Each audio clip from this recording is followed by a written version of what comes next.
یه دوست امروز مراجعه کرد که کلاس ریکی رفته و همسویی گرفته. این عکس رو ببینید شما دوستان. این حاله شخصیه که الان باید درمانگر بشه. کاملا این انرژی ها، چاکرا ها، حاله ها کاملا پاره است.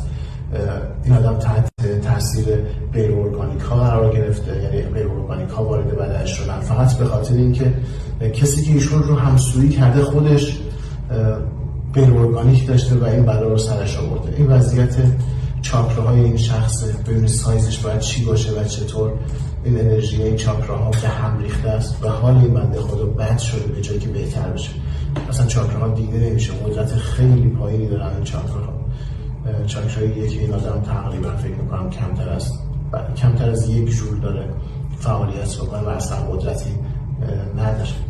دوستان لطفاً دقت کنید. من به خیلی ها میگم که دقت کنید، رعایت کنید. لطفاً ببینید به کجا مراجعه میکنید. خیلی از بچه‌ها میان وقتی میگیم که حالتون بده، این مشکل رو دارید، در نهایت یه نگاهی میکنن میگن نه حالمون خیلی خوبه.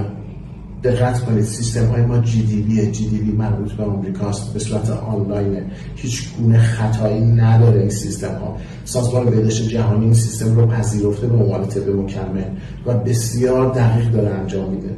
لطفاً یه مقدار به خودتون فکر کنید.